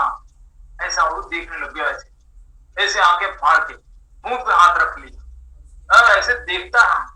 तो सिक्योरिटी गार्ड ने उसका हाथ पकड़ लिया, चलो तुम मेरे साथ। राजा ने बुलाया, अरे क्या गलती हो गई मुझसे, क्या गलती हो गई? नहीं मैंने कुछ नहीं किया, मुझे छोड़ दो, मुझे छोड़ दो, जाने दो, मैंने कुछ किया नहीं है। तो उनका नहीं, राजा ने बुलाया, चलो और वो राजा के पास ले गई। फिर राजा ने राज दरबार में उतर करके उसके चरणों में नमस्कार कर दिया। अरे सेठ जी, आपको मैं कब से ढूंढ रहा हूँ, है आप भी तो थे जो मुझे पहले के जन्म में नमोकार मंत्र सुनाया था, जिसके प्रभाव से मैं राजा बन गया। और वो राजा पता है कौन था? वो राजा आप जानते हो, सब लोग जानते हो। वो राजा कौन था? वो राजा सुग्रीव था, रामायण का सुग्रीव। लेकिन वो सुग्रीव रामायण में उसको बानर का रूप दिखाया गया था, लेकिन जैन शास्त्रों में वो बानर नहीं था, बहुत सुंदर बढ़िया मनुष्य था, राजा था। और वो राजा जो है पूर्व जन्म में बैल था, सुग्रीव पूर्व जन्म में बैल था। इस सुग्रीव की कहानी है नमोकार मंत्र के प्रभाव से इस प्रकार की कहानी बनी हुई है, जैन शास्त्रों में पाई जाती है, पद्म पुराण में लिखी हुई कहानी है। तो इस प्रकार से ये नमोकार मंत्र के बारे में थोड़ी बहुत बातें मैंने आपको बताई, लेकिन इसके बाद मेरे को अभी तो और बहुत कुछ बताना बाकी है, जो उसमें मेरे को तीर्थंकरों के बारे में भी बताना बाकी है। आज ही मुझे बताना है तीर्थंकरों के बारे में। क्यों बताना है? क्योंकि हमारा आराध्य पंच परमेष्टि है। पांच परमेष्टि में सबसे पहले परमेष्टि अरहंत है। अरहंत माने ईश्वर, गॉड, जैन धर्म का ईश्वर। जैन धर्म में ईश्वर का क्या स्वरूप है, दूसरे धर्मों में और जैन धर्म के ईश्वर में कुछ तो फर्क होगा। क्या फर्क है? एक दो फर्क देखिए। सभी धर्मों ने अपने अपने ईश्वर को सर्वशक्तिमान माना है। सर्वशक्तिमान है, सब कुछ जानता है, सब कुछ देखता है। ठीक ऐसा का ऐसा जैन धर्म ने भी माना है। जैन धर्म के अनुसार जो सुप्रीम सोल है, परमात्मा है, वो जो है सर्वशक्तिमान है, सब कुछ जानता है, सब कुछ देखता है। लेकिन अब यहाँ सुनिएगा, लेकिन करता कुछ भी नहीं। यहाँ पर आपको ध्यान देने की जरूरत है। यहाँ डिफरेंस है। दुनिया में ज्यादातर धर्म कहते हैं कि वो सर्वशक्तिमान है, वो सब कुछ कर देता है। भक्त याद करता है तो भक्त के साथ तुरंत दौड़ा चला आता है। लेकिन जैन धर्म वाला ईश्वर दौड़ा चला नहीं आता है। भक्त चाहे जितना पुकारे, वो भगवान दौड़ा चला नहीं आएगा। घबराइए मत, ये थोड़ी सी बड़ी विचित्र बात है। ये जैन दर्शन अकर्तावादी दर्शन है। जैन धर्म का ईश्वर कहता है, भाई मैं तेरी रक्षा करने नहीं आऊंगा, तुझे तेरी रक्षा खुद ही करनी होगी। कैसे करनी होगी? कि तू अच्छे कर्म कर, तेरे कर्म ही तेरी रक्षा करेंगे, मैं रक्षा नहीं करूंगा। ऐसा ईश्वर का कहना। समझिए आप। एक बात मुझे बड़ी अच्छी लगती है इसमें, यदि हम बुरे कर्म करें, देखना सुनिएगा, बड़ी इंपॉर्टेंट लॉजिक है मेरा। यदि मैं बुरे कर्म करूं और मैं भगवान को कहूं भगवान मुझे बचा ले, और भगवान मुझे बचा लेता है, तो मेरे बुरे कर्मों का क्या हिसाब हुआ? मेरे बुरे कर्म कहाँ गए? मैंने किसी को सताया था, उसको वो तो फ्री में गया ना। तो हर आदमी पाप करने से नहीं डरेगा, क्योंकि हर आदमी दुनिया को सताएगा, हिंसा करेगा, चोरी करेगा, और भगवान उसको माफ कर देगा। तो इस दुनिया में पाप बहुत बढ़ जाएगा। तो इसलिए भगवान कभी किसी को माफ नहीं करते, किसी की सहायता नहीं करते। ऐसा जैन दर्शन का सिद्धांत है। बड़ा गजब अलौकिक सिद्धांत है। ये विश्व की व्यवस्था को बहुत सिस्टमेटिक रखने के लिए बहुत जरूरी है। यदि मान लो मैं किसी को गोली से मार देता हूँ, यदि मैं किसी को गोली से मार देता हूँ और भगवान मुझे माफ कर दे, तो जिस आदमी को गोली से मारा वो तो बेचारा गया बिना काम ही, और उसकी सजा भी नहीं हुई किसी को। तो कितना गलत हो जाएगा इस दुनिया में। तो कह रहे हैं कि ईश्वर जगत की व्यवस्था नहीं देखता, ईश्वर जगत की रचना नहीं करता, ईश्वर कर्मों का फल नहीं देता, ये सब काम ऑटोमेटिक होते हैं। ऐसा जैन दर्शन मानता है। एक बात और सुनिए, बड़ी इंपॉर्टेंट बात है। एनसीईआरटी राष्ट्रीय शैक्षिक अनुसंधान प्रशिक्षण परिषद नई दिल्ली की जो किताबें हैं कक्षा 6, 7, 8 में जो चलती है, उन किताबों में कई जगह पर ये कह दिया कि अरे जैन दर्शन में तो ईश्वर ही नहीं माना, ऐसा लिख दिया। रॉन्ग है, गलत है। ईश्वर तो माना है, लेकिन उसे कर्ता नहीं माना। फिर से बोल लेता हूं, ईश्वर तो माना, लेकिन ईश्वर को जगत का कर्ता नहीं माना। दुनिया को लगता है जब कर्ता है ही नहीं तो काय का ईश्वर, और उन्होंने कैंसिल कर दिया, नहीं है ईश्वर। जैन दर्शन में ईश्वर ही नहीं माना, ऐसा लिख दिया। लेकिन ऐसा नहीं है, ईश्वर है। 24 तीर्थंकर क्या है? 24 तीर्थंकर है कि नहीं जैन दर्शन में? सब दुनिया जानती है 24 तीर्थंकर ही ईश्वर है, लेकिन वे कर्ता दर्ता नहीं है। पहली बात, ठीक। अब दूसरी बात, दुनिया में ऐसा कहा जाता है, अधिकांश धर्म दर्शन ऐसा मानते हैं कि भारत, ऐसा कहते हैं ना। इस दुनिया में जब जब पाप बढ़ेगा, भगवान जो है उतर करके अवतार लेंगे, पाप को नष्ट करने के लिए, पापियों को नष्ट करने के लिए, धर्म के उत्थान के लिए ईश्वर आ जाएंगे। मुक्त आत्माएं अपने मुक्त स्थान से उतर करके सिद्ध स्थान से नीचे संसार में आ जाएगी, ऐसी मानते हैं लोग। इसको अवतारवाद कहते हैं, इनकारनेशन। ठीक है, लेकिन जैन दर्शन इस इनकारनेशन में बिल्कुल विश्वास नहीं करते। जैन धर्म के अनुसार जो आत्मा एक बार सिद्ध मुक्त हो गई, जो आत्माएं संसार से एक बार निकल गई, वो दोबारा संसार में लौटकर नहीं आती। जो आत्मा एक बार सिद्ध शिला पे चली गई, वापस क्यों आएगी संसार में, ऐसा मानता है जैन दर्शन। ये है इसकी खास बात। समझ में आई बात। तीसरी बात, ये दो बातें हो गई, अब तीसरी बात सुनिए। दुनिया में अधिकांश धर्म दर्शन ये मानते हैं कि ईश्वर तो सर्वोच्च सत्ता है, सुप्रीम पावर है, वो सबसे ऊंचा रहेगा, हम उसके लेवल में कभी पहुंच नहीं सकते, पहुंचेंगे भी नहीं, पहुंचना भी नहीं चाहिए। उसको ऊंचा है तो ऊंचा ही रहने दो, हम नीचे हैं तो नीचे रहने दो, ऐसा वो मानते हैं। वो कहते हैं भक्त और भगवान के बीच में थोड़ी दूरी है। यदि थोड़ी बहुत दूरी कम भी हो जाएगी तो मित्र है, सखा है, लेकिन फिर भी डिफरेंस तो रहेगा, ऐसा अधिकांश लोग मानते हैं।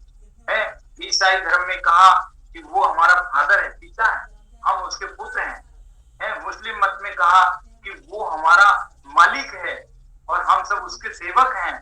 तो इस प्रकार से हर धर्म में ईश्वर के साथ हमारी दूरी मानी गई है। लेकिन जैन धर्म बोलता है कि ऐसी दूरी है नहीं। ईश्वर कहता है कि तुम और मैं कोई अलग थोड़े ही है, मैं कोई बड़ा और तुम छोटे, ऐसा कुछ नहीं है। तुम भी मेरे बराबर हो, मैं भी तुम्हारे बराबर हूँ। मैं पहले तुम्हारे जैसा था और कल को तुम मेरे जैसे बन सकते हो। कैसे बन सकते हो? जैसे मैंने अपनी आत्मा को जानना पहचाना तो आज मैं ईश्वर बन गया, ऐसे ही तुम भी यदि अपनी आत्मा को जान लोगे तो तुम भी ईश्वर बन जाओगे। ऐसा था। ये ईश्वर का स्वरूप है भाई। ये जैनिज्म में जो है ईश्वर कैसा होता है, भगवान कैसा होता है, उसका स्वरूप चल रहा है। ठीक है।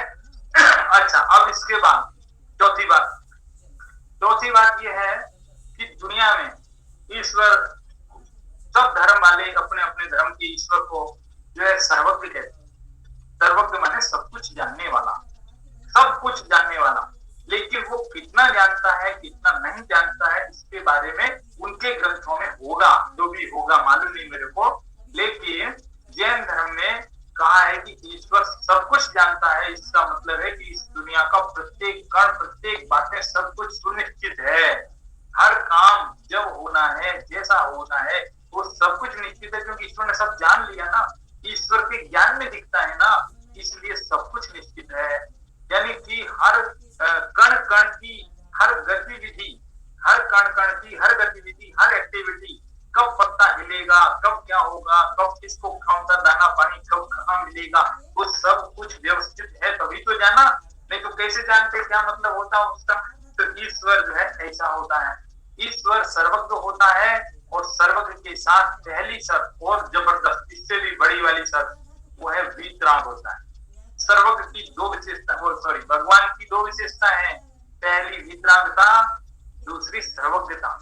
वीतराग होना चाहिए, सर्वज्ञ होना चाहिए। समझ में आ रहा है? कठिन तो नहीं लग रहा है? बोर तो नहीं कर रहा हूं मैं आपको?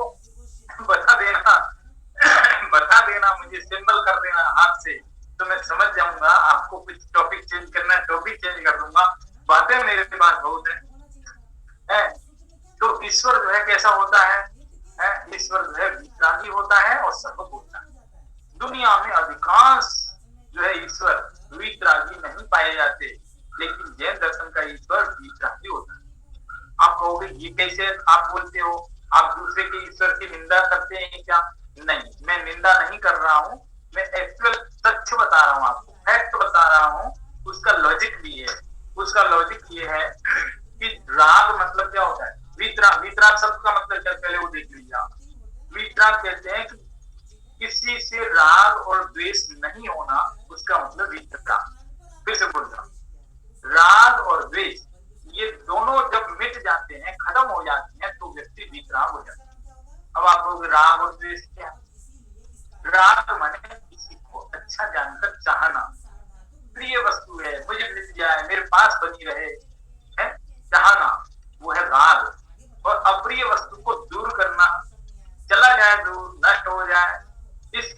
की भावना वो द्वेष है। तो राग और द्वेष, प्रिय और अप्रिय, चाहना, दूर करना, ये जो चीजें हैं इनसे जब मुक्त हो जाता है आत्मा तो विद्या हो जाता है। जगत में आपने देखा होगा बहुत सारे धर्मों में किसी ईश्वर के साथ उनकी नारी है, स्त्री है साथ में, तो अब राग है कि नहीं? राग है। यदि अस्त्र शस्त्र है इसका मतलब द्वेष भी है। तो राग और द्वेष जहां है वो जैन धर्म का ईश्वर नहीं होता है ना। आप कहोगे कि ये तो गलत बात है, नहीं गलत नहीं। देखो सुनिए, रामचंद्र के पास में सीता है यानी राग भी है, उनके पास अस्त्र शस्त्र धनुष है तो वो मतलब द्वेष भी हुआ। लेकिन फिर भी मैं ये कहना चाहता हूं कि रामचंद्र जी को जैन धर्म में ईश्वर माना है। क्या कहा? फिर से बोलता हूं, रामचंद्र जी को जैन धर्म में ईश्वर माना है। क्यों माना है? क्योंकि जिस अस्त्र शस्त्र के साथ, जिस नारी के साथ आप उन्हें देखते हैं उस रूप में जैन धर्म उन्हें नहीं देखता। नारी थी, पहले थी, दीक्षा लेने के बाद थोड़ी थी, पहले थी ना वो, तो बाद में नहीं थी। अस्त्र शस्त्र रखे थे क्या? हमेशा थोड़ी रखे थे, पहले रखे थे, बाद में थोड़ी ना रखे थे। तो इस तरह से वे राग द्वेष से मुक्त हो गए थे, वितरागी हो गए थे। रामचंद्र को जैन धर्म में भगवान माना है। वो महाराष्ट्र में नासिक के पास में, नासिक के पास में मांगी तुंगी तीर्थ से मोक्ष गए हैं। उनका असली नाम जो जैन शास्त्रों के अनुसार पाया जाता है वो राम शब्द तो कम पाया जाता है लेकिन पद्म नाम ज्यादा पाया जाता है। उन्हें पद्म भगवान के नाम से जानते हैं रामचंद्र जी को। तो इस तरह से कुछ बातें हैं जो ऐसे हैं। श्री कृष्ण के बारे में थोड़ा सा अलग मान्यता है जैन धर्म है। हिंदू धर्म में श्री कृष्ण को ईश्वर माना गया है। जैन धर्म कहता है कि अभी वो ईश्वर नहीं है, अभी वो नरक में है। ऐसा जैन दर्शन ने बताया है। जैन ग्रंथों में लिखा है कि श्री कृष्ण नरक में है अभी। लेकिन घबराइए मत, नरक से निकलने के बाद आगामी 24 में वो तीर्थंकर बनेंगे हमारे, तब हम उनको पूजेंगे। हम पूजते तो आज भी हैं भावी तीर्थंकर के रूप में। जैन लोग श्री कृष्ण को आज भी पूजते हैं भावी तीर्थंकर के रूप में। हमारे अगले 24 तीर्थंकर होंगे, उनमें वो तीर्थंकर बनेंगे। लेकिन ऐसी मान्यता है। तो ये जो है जैनिज्म में गॉड के स्वरूप के रूप में कुछ बातें चल रही है। उनमें अगला क्रम आता है कि जो जैन धर्म में जो ईश्वर है वो कौन है, कितने हैं, कैसे हैं, उनके क्या नाम है, उनकी क्या पहचान है। तो सुनो भाई, हम और आप भी भगवान बन सकते हैं। तो आप बताओ भगवानों की संख्या कुछ है क्या निश्चित? नहीं।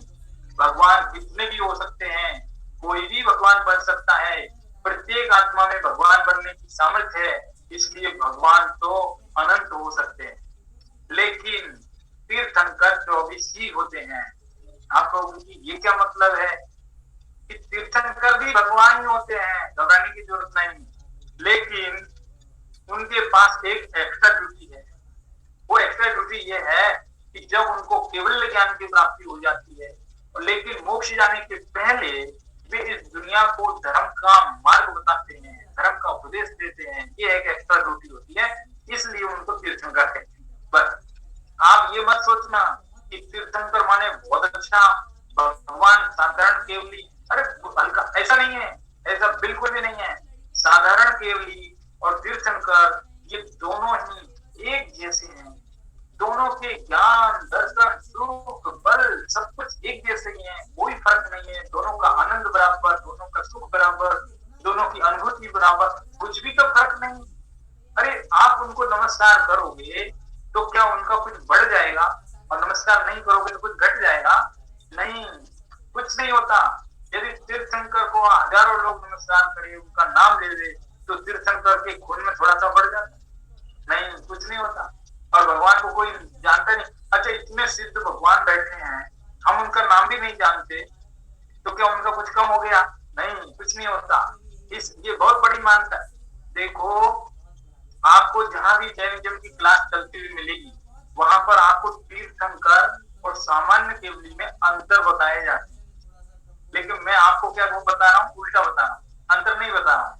मैं आपको उनमें सिमिलरिटी बता रहा हूँ, क्योंकि सिमिलरिटी कोई बताता ही नहीं है।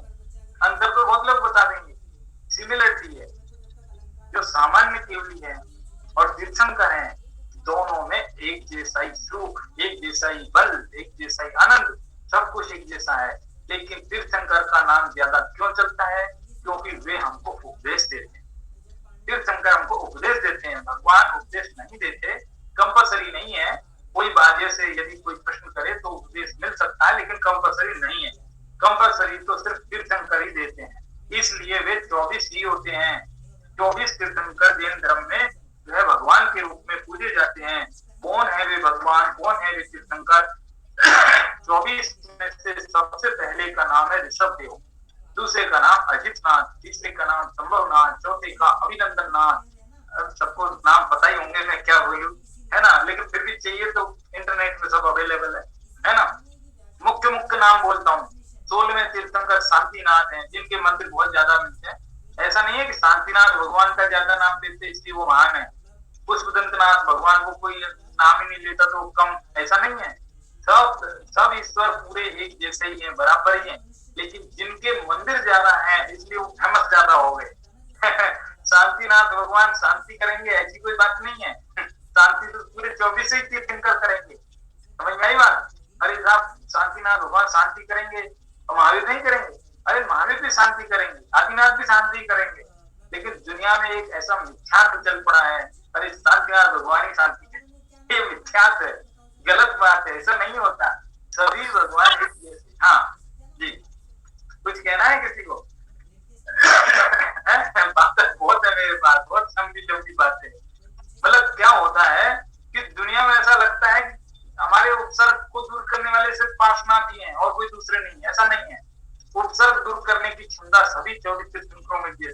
हमने तीर्थंकरों में भी कौन छोटा, कौन बड़ा, कौन अच्छा, कौन बुरा, कौन हमारा, उनमें भी अच्छे बुरे की भावना जो की है, ये सबसे बड़ा पाप। हमने भगवानों में भी भेद डाल दिए हैं, ये गलत बात है, ये मिथ्यात्व है। ठीक है, तो कहने का अर्थ क्या है कि तीर्थंकर 24 हैं, उनके नाम आपको मिल जाएंगे, लेकिन 2-4 नाम मैं बता देता हूँ। पहले ऋषभ देव हैं, 16वें शांतिनाथ है, 8वें चंदा प्रभु हैं, और 23वें पार्श्वनाथ हैं, 22वें नेमिनाथ हैं, और 24वें महावीर हैं। ये 4-6 नाम ज्यादा, क्योंकि इनके नंबर, इनके मंदिर ज्यादा है। ये तो हुए कुछ नाम, लेकिन पूरे 24 नाम है। अब आपके मन में ये प्रश्न आएगा कि ये जो 24 तीर्थंकर आपके हैं, क्या इनकी मूर्ति कुछ अलग अलग बनती है कि एक जैसी ही बनती है सब? हम कहेंगे सबकी एक जैसी बनती है। पूरे 24 तीर्थंकरों की मूर्तियां एक जैसी ही होती है कि अच्छा एक जैसी होती है तो पहचानेंगे कैसे? ऐसा प्रश्न, पहचानेंगे कैसे, पता कैसे लगेगा कौन से भगवान की मूर्ति? तो कहते हैं कि उनके चिन्ह होते हैं। जैसे ऋषभ देव का चिन्ह है बैल, अजितनाथ का चिन्ह हाथी, संभवनाथ का घोड़ा, अभिनंदन जी का बंदर, ऐसे सबके चिन्ह है। पार्श्वनाथ का चिन्ह है सर्प है, नेमिनाथ जी का शंख, महावीर स्वामी का शेर। तो ये जो है चिन्ह है इनके, इन चिन्हों से पहचान। ये चिन्ह कहाँ होते हैं? जो भगवान का आसन बना होता है मूर्ति के नीचे, जो एक आसन होता है, उस आसन पर ही चिन्ह बने हुए होते हैं। उन चिन्हों से हम पहचान लेते हैं कि कौन से तीर्थ। ठीक है, अब आप कहोगे ये चिन्ह कहाँ से आते हैं, कौन डिसाइड करता है? अच्छा, महावीर भगवान पहले शेर थे पिछले जन्म में, तो क्या इनके कुछ पहले के जन्म का संबंध है क्या? है नहीं, पहले के जन्म का संबंध नहीं। ये चिन्ह कहाँ से आते हैं? ये चिन्ह इनके बाय बर्थ शरीर पर निशान होता है। शरीर पर निशान होता है, कहाँ होता है?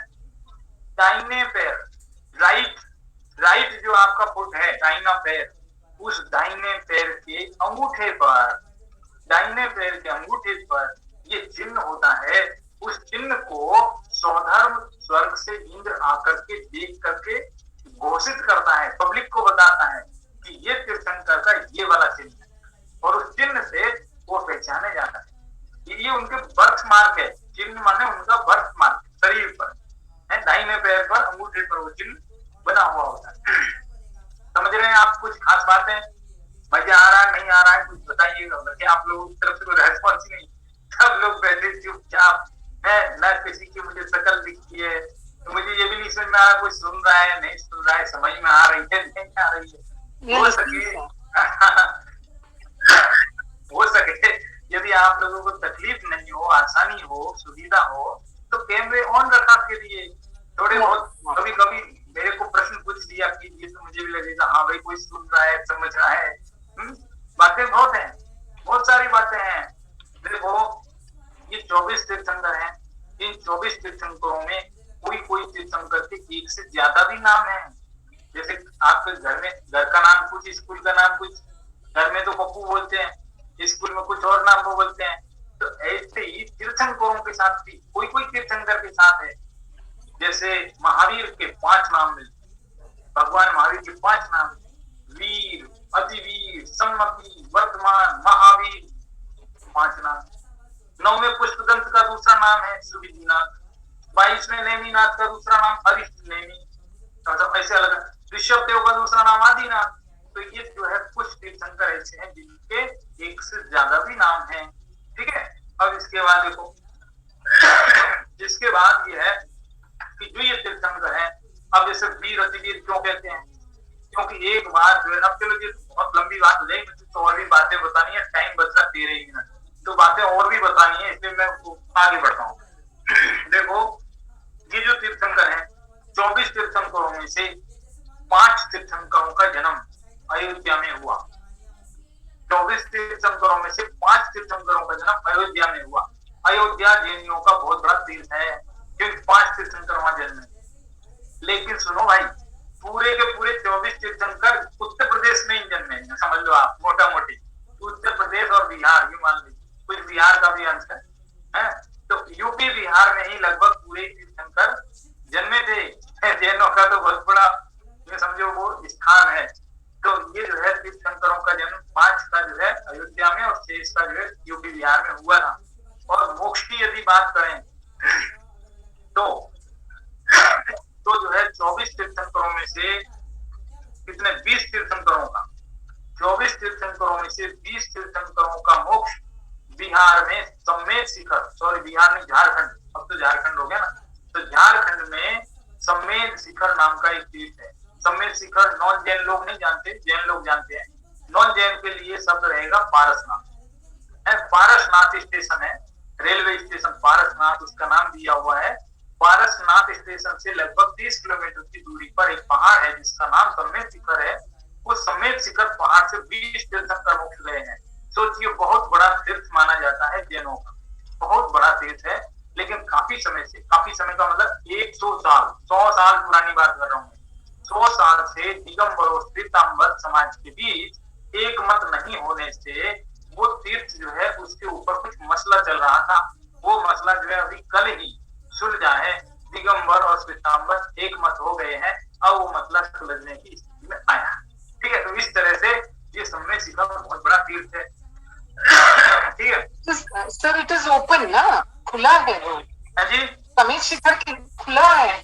हाँ खुला तो सबके लिए खुला है, ऊपर जा सकते हैं आराम से। मैं गई हूँ, हाँ बिल्कुल, मैं जाके आई हूँ। बहुत लंबी यात्रा है, लगभग 30 किलोमीटर जितना लगभग चलना पड़ता है, इतना लंबा है, बहुत लंबा, 12-15 घंटे कम से कम चाहिए, इतना है। और इतना पवित्र तीर्थ माना जाता है कि लोग वहां पर जो है अन्न जल भी सेवन नहीं करते, भूखे रहते हैं तो, और पानी भी नहीं पीते ताकि उनको टॉयलेट जाना पड़ेगा। इतने पवित्र तीर्थ से वो टॉयलेट कैसे जाए, तो 12-15 घंटे के लिए वो मतलब इतना त्याग करते हैं, भूखे प्यासे चलते हैं। ऐसी स्थिति, सम्मेद शिखर बहुत महान तीर्थ माना गया, 20 तीर्थंकर वहां से मोक्ष गए हैं। और इसके अलावा शेष 4 तीर्थंकर कहाँ से मोक्ष गए वो भी सुन लीजिए आप। पहले तीर्थंकर ऋषभ देव, वो जो है कैलाश पर्वत अष्टापद बोलते हैं, वहां से मोक्ष। 12वें तीर्थंकर वासुपूज्य जो है चंपापुरी है, बिहार के भागलपुर डिस्ट्रिक्ट में चंपापुरी, वहां से मोक्ष गए हैं। 22वें तीर्थंकर नेमिनाथ, वो आपके गुजरात में जूनागढ़ के पास में क्या है वो आपका गिरनार, गिरनार, वहां से मोक्ष गए हैं। गिरनार पर्वत से मोक्ष गए हैं। 11,000 सीढ़ियां हैं। गिरनार पर्वत भी जैनों का एक तीर्थ है, हिंदुओं भी अपना तीर्थ मानते हैं, लेकिन वो जैनों का भी एक तीर्थ है। और 24वें तीर्थंकर महावीर, वो जो है बिहार के आगे का पावापुरी से मोक्ष गए हैं। तो इस प्रकार 24 तीर्थंकरों का मोक्ष कहाँ कहाँ से हुआ, इसके बारे में भी थोड़ी सी जानकारी आपको दी। ये जो सभी तीर्थंकर होते हैं, ये सब तीर्थंकरों की आत्माएं जब अपने अपने माँ के गर्भ में आती हैं, उस रात माता को कुछ शुभ स्वप्न आते हैं। दिगंबरों के अनुसार 16 होते हैं, श्वेतांबरों के अनुसार 14 होते हैं। उनमें हाथी, बैल, सिंह, मीन युगल, सरोवर, समुद्र, रत्न सिंहासन, चंद्र, देव विमान वगैरह वगैरह बहुत सुंदर जो है स्वप्न होते हैं। और उन स्वप्नों से ये अंदाजा लग जाता है कि अभी माता के गर्भ में कोई महान आत्मा तीर्थंकर आए हैं, ये पता भी लग जाता है। जो तीर्थंकर होते हैं उनके 5 ऑस्पिशियस इवेंट्स होते हैं, यानी कि 5 कल्याणक होते हैं, जिनमें से सबसे पहला कल्याणक होता है गर्भ कल्याण, जिसका दूसरा नाम च्यवन कल्याणक भी है। च्यवन का मतलब दूसरे जन्म से, पिछले जन्म से वो प्रस्थान कर चुके हैं। च्यवन का अर्थ होता है प्रस्थान, तो पिछले जन्म से प्रस्थान हो चुका है और वर्तमान में माता के गर्भ में आ चुके, 2 नाम। तो गर्भ कल्याणक तब यह है शुभ स्वप्न आते हैं और इंद्र अवधि ज्ञान से जान करके और तभी से रत्नों की वर्षा करने लगता है। रत्नों की वर्षा का मतलब ये मत समझना कि ऊपर से कुछ गिरा रहा है किसी के माथा फूट जाए, ऐसा नहीं ले लेना। रत्नों की वर्षा का मतलब है चारों ओर समृद्धि हो जाती है, खुशहाली छा जाती है, कोई दीन दुखी नहीं रहता, कोई भूखा नहीं रहता, कोई परेशान नहीं रहता, कोई महामारी नहीं रहती। इस प्रकार की शुभ जो है सुकून वाली जगह बन जाती है। फिर इसके बाद में दूसरा कल्याणक जन्म कल्याणक है। जन्म होता है तीर्थंकर का, फिर जो है काफी उत्सव मनाया जाता है। और ये जन्म एक प्रकार से बर्थडे है, हम भी बर्थडे मनाते हैं, लेकिन हमारा बर्थडे मनाना सार नहीं है, क्योंकि हमको अगला जन्म भी मिलेगा तो बर्थडे चेंज हो जाएगा हमारा, पता नहीं कौन सी तारीख बदल जाएगी। ये अंतिम जन्म है उनका, इसलिए ये जो है उनका कल्याणक है, जन्म कल्याण। महावीर जयंती की जगह जन्म कल्याणक शब्द ज्यादा ठीक माना जाता है, लेकिन क्या करें, मजबूरी हमारी है। हम जानते हुए भी जयंती इसलिए बोलते हैं कि जो नॉन जैन है उनको समझने में आसानी पड़ती है, इसके लिए महावीर जयंती शब्द का प्रयोग भी किया जाता है, कोई बुराई नहीं है। फिर इसके बाद तीसरा कल्याणक है दीक्षा कल्याण। इसका दूसरा नाम है तप कल्याण।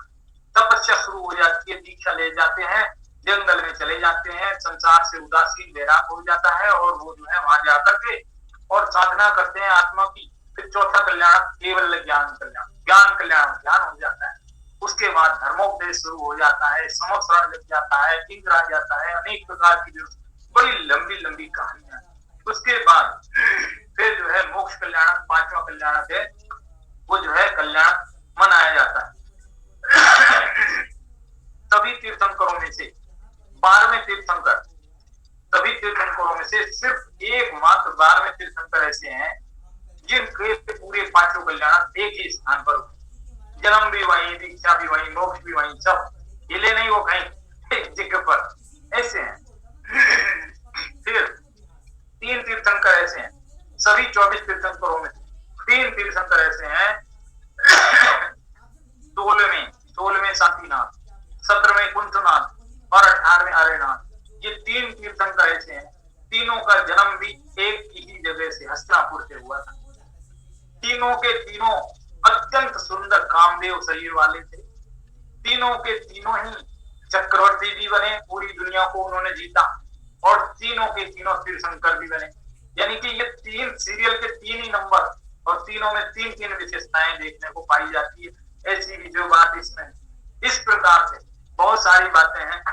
दिगंबर श्वेतांबर के बीच की भी मैंने बताई थी। महावीर को दिगंबर अविवाहित मानते हैं और श्वेतांबर विवाहित मानते हैं, ये भी फर्क है कुछ। तीर्थंकरों के रंग के बारे में है, रंग 2 गोरे, 2 सांवरे, 2 हरियल, 2 लाल है।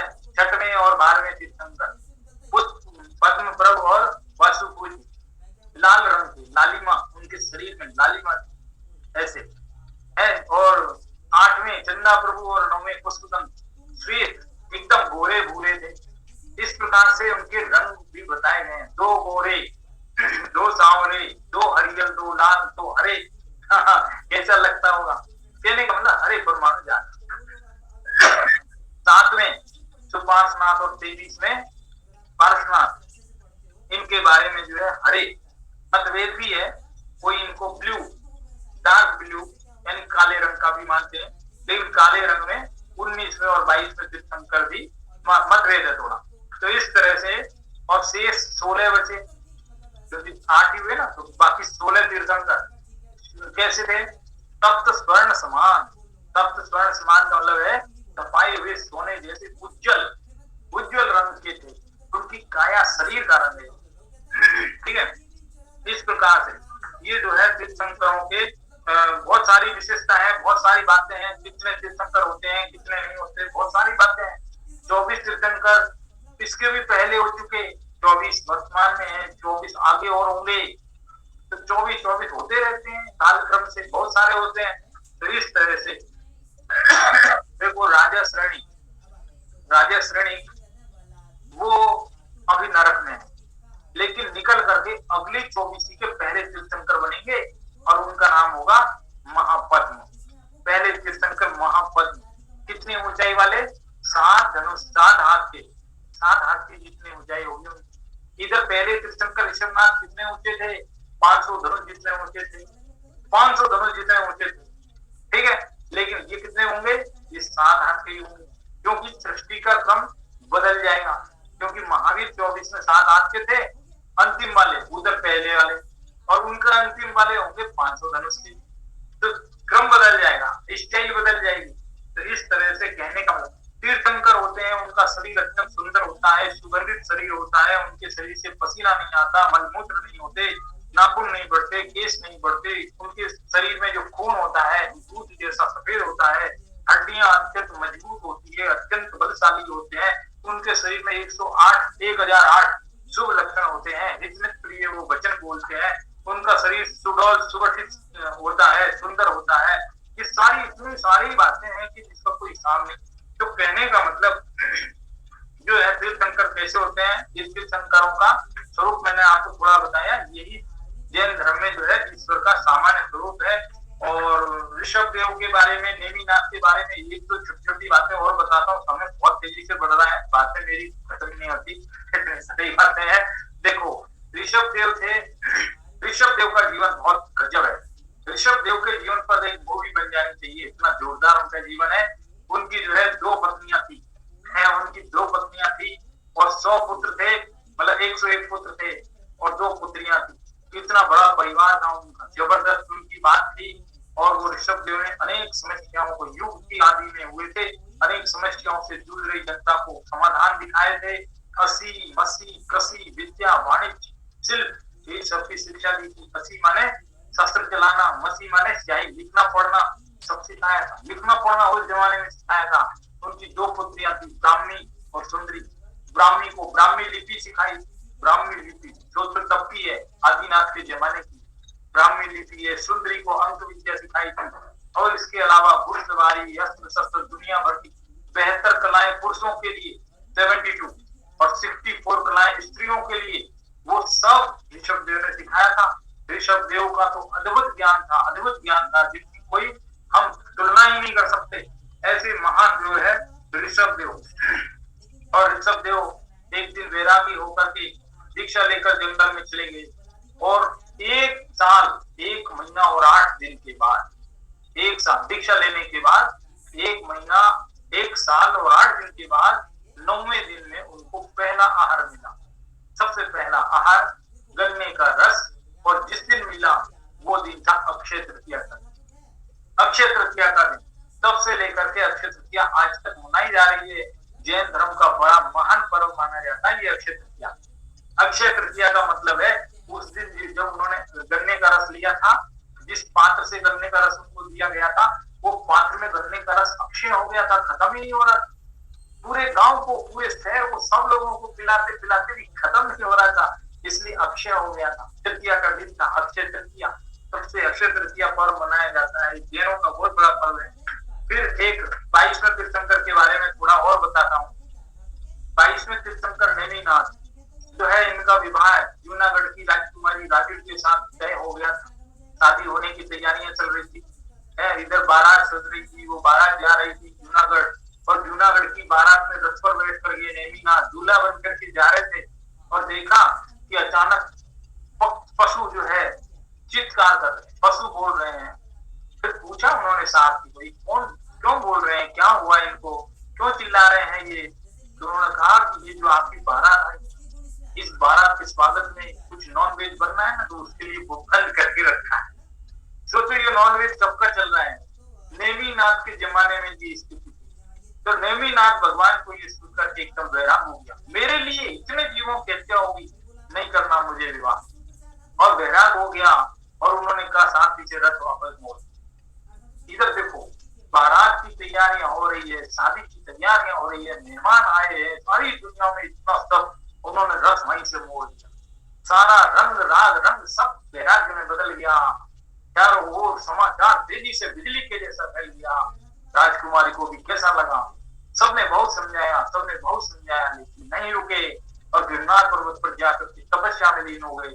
इधर उनकी जो होने वाली जो राजुल थी, वो राजुल को भी वैराग हो गया, और वो भी जो है तपस्या के लिए चली गई। और वो इस प्रकार से उनकी कहानी। तो ऐसे करके ये 22वें तीर्थंकर की एक कहानी है, महावीर की कहानी है, सबकी कहानियां हैं, बहुत सारी कहानी है। तो इस तरह से ये जो जैन धर्म है, इसमें ईश्वर का कॉन्सेप्ट है, लेकिन ईश्वर करता नहीं है। इसका मतलब ये नहीं कि ईश्वर ही नहीं है, ईश्वर है लेकिन करता नहीं है। ये जैन धर्म कहता है हम भी ईश्वर बन सकते हैं, नर से नारायण बनने का, पशु से परमात्मा बनने का ये धर्म है। एक शेर था जंगल में, हिरण को मार के खा रहा था, जंगल में हिरण को मार के खा रहा था, मांसाहार कर रहा था, फूल में हाथ संधे थे। तभी आकाश मार्ग से दो मृगाज आए, उन्होंने देखा अपने अवधि ज्ञान से, और उस शेर को कहा, हे सिंहराज, ये तुझे शोभा नहीं देता, तू ये क्या कर रहा है? तू तो अगले जन्मों में 24वां तीर्थंकर महावीर बनने वाला है, तू तो महावीर बनने वाला, तू ये क्या कर रहा है? तो उसको एकदम से आत्मज्ञान हो गया। शेर को आत्मज्ञान हो गया, हम तो मनुष्य हैं भाई, शेर को आत्मज्ञान हो गया, और शेर ने तत्काल मांसाहार का त्याग कर दिया। शेर तो मांस के अलावा कुछ खाता नहीं, आप जानते।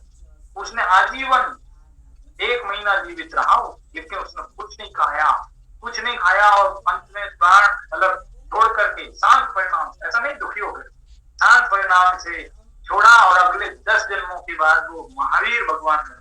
24वां तीर्थंकर, ये महावीर भगवान के पिछले 10 जन्म की कहानी है भाई। तो इस तरह से कहने का अर्थ ये है कि जैन धर्म में पशु से परमात्मा बनने का रास्ता।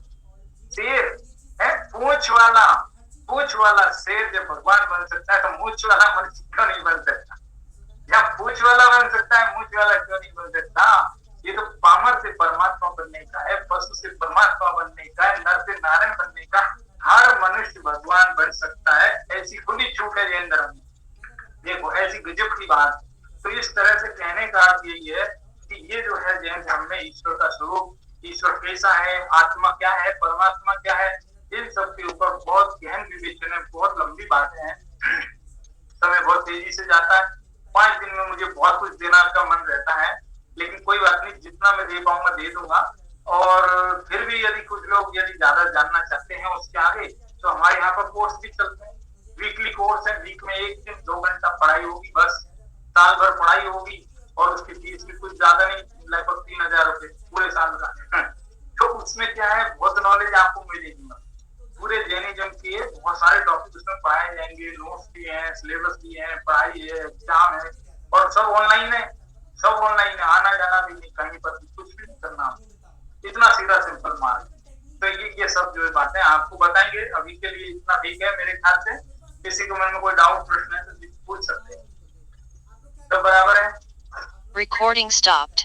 ठीक है, धन्यवाद सर, जय जिनेंद्र। धन्यवाद, जय Jinendra. Thank you. Thank you. ये थोड़ा सा ऊंचा है, वहाँ जाके खड़ा होता है, और फिर मैं अपनी नजरें ऐसे घुमाता हूँ, ऐसे देखता हूँ, फिर देखने को एक इससे क्या होता है, शांत हो जाता है, देखना आपको ना बिल्कुल एकदम, और एकदम तुरंत दिख जाता है, फिर मैं चला जाता हूँ। तो हम कहते हैं कैसे ढूंढ देखा, ठीक है। तो ये सब कहाँ से आता है? ये सब व्याकरण से आता है। देखने का वो बदल जाएगा। जैसे अब मैं कहूँ आपको, एक लिखा है ना, अब बताओ इसमें अ भी छुपा हुआ है ना, लेकिन लगेगा एक बार को दिख नहीं रहा है ना, और नहीं है।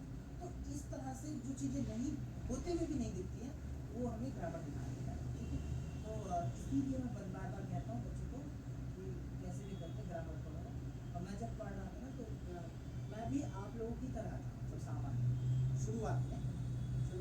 कोई ऐसे ही होता है, ऐसा नहीं कि कोई पेट से ही सीख के आता है। बस मेरे साथ यही कि मैं पढ़ने में ठीक हूँ, लेकिन मेरा थोड़ा ड्रामा लग रहा है, मेरा रुचि नहीं है, कोई बात सच नहीं, कोई में। बात नहीं, हाँ ठीक है। तो मैं जो बता रहा था क्या कि कोई भी पेट से, तो जब मैं कर रहा था ना, और मैं रटने में हुआ क्या अचानक, मैं खुद लेके के मतलब सोच रहा था कि ना मैं ग्रामर नहीं लूँगा आपकी तरह, बिल्कुल सोच रहा था। क्यों पता है? क्योंकि मुझे भी बहुत टफ लग रहा था, इतना सारा याद करना है, ये कैसे होगा।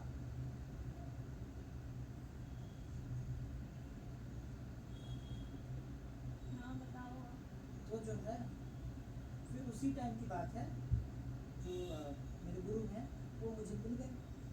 उसके बाद हाँ, जिनसे मैंने पढ़ा वो सारा पूरा मतलब सिद्धांत बार बार पढ़ लिया।